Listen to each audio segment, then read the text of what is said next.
कभी कभी ऐसी घटनाएं घटती हैं जिन्हें समझने में वर्षों लग जाते हैं। उस समय मन बार बार एक ही प्रश्न करता है कि ऐसा मेरे साथ ही क्यों हुआ, या ऐसा मेरे साथ ही क्यों होता है। मैं तो सबके साथ अच्छा ही करता हूँ, फिर भी ऐसा परिणाम क्यों आया। लेकिन क्या यह संभव है कि जिस घटना को हम आज दुख समझ रहे हैं वही आगे चल के हमारे जीवन का सबसे बड़ी कल्याण सिद्ध हो। आज हम लोग रामचरितमानस की एक अत्यंत प्रसिद्ध चौपाई के माध्यम से इसी रहस्य को समझने का प्रयास करेंगे। होई हई सोई जो राम रुचि राखा, को करि तरक बढ़ावहि शाखा।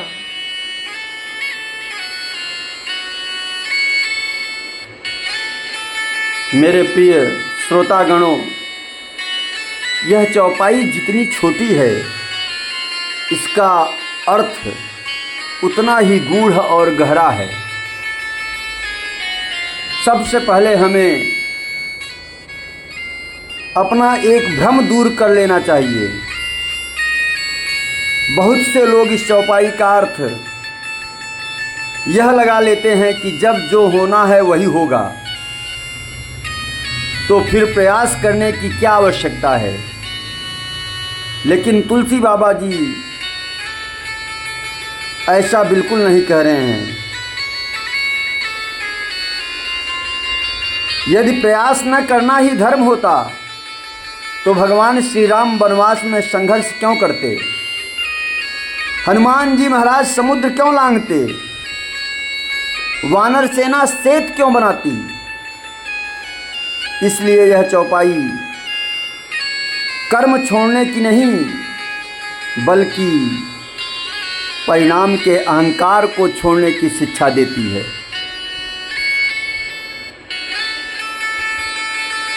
मनुष्य का अधिकार कर्म पर है लेकिन परिणाम पर नहीं। हम बीज को बो सकते हैं लेकिन वर्षा हमारे हाथ में नहीं। हम अकथ परिश्रम कर सकते हैं लेकिन फल कब और किस रूप में मिलेगा यह हमारे हाथ में नहीं होता।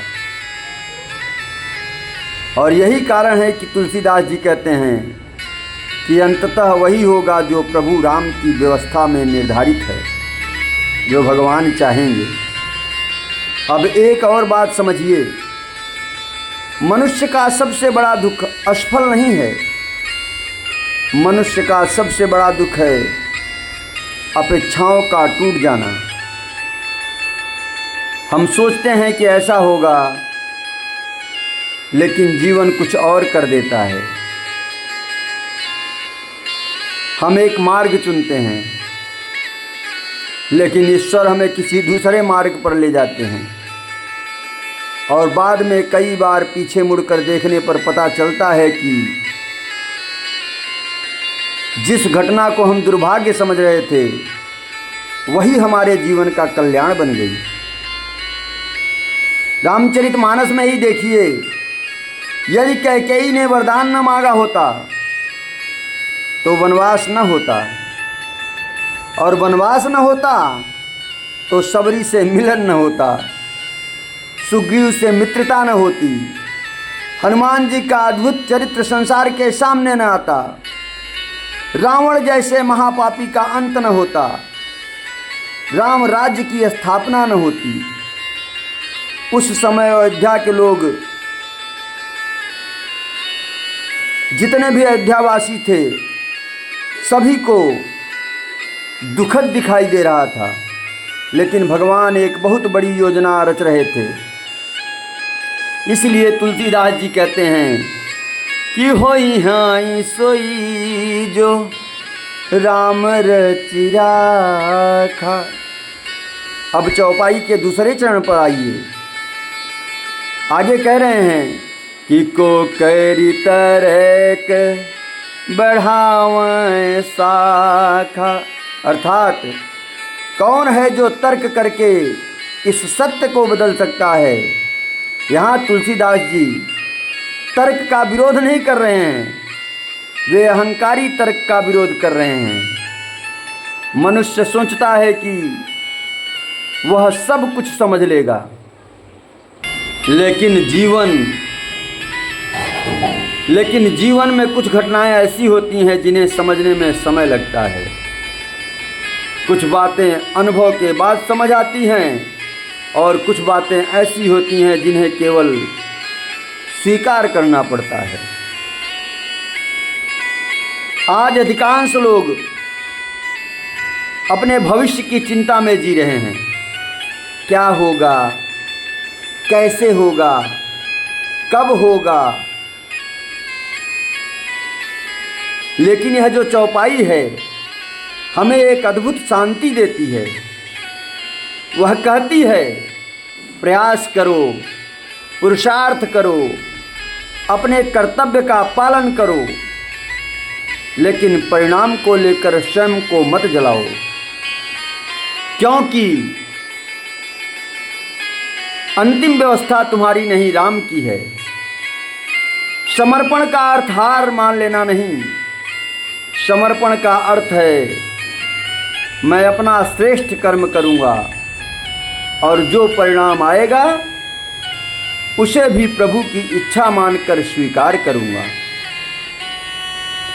जो व्यक्ति इस भाव को समझ लेता है उसके जीवन से बहुत सारी व्यर्थ की चिंता समाप्त हो जाती है। तो मेरे प्रिय श्रोतागणों, तुलसीदास जी के यह चौपाई हमें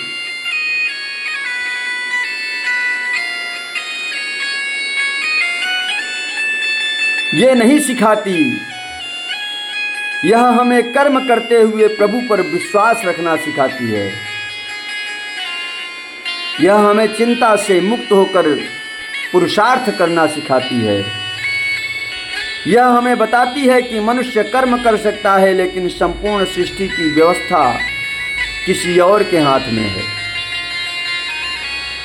यदि आज की यह चर्चा आपके हृदय को स्पर्श कर गई हो, छू गई हो, तो वीडियो को लाइक अवश्य कीजिएगा, चैनल को सब्सक्राइब कीजिए और इस चिंतन को अपने प्रियजनों तक भी पहुंचाइए। फिर से मिलेंगे रामचरितमानस की किसी और अमूल्य चौपाई के साथ। तब तक के लिए होई हई सोई जो राम रचि राखा, और को करी तरक बढ़ावई शाखा। इस चौपाई के साथ जय श्री राम, जय सिया राम। आप सभी का दिन मंगलमय हो, आप सभी लोग मस्त रहें, स्वस्थ रहें, ऐसा मैं भगवान गणेश जी से प्रार्थना करता हूँ।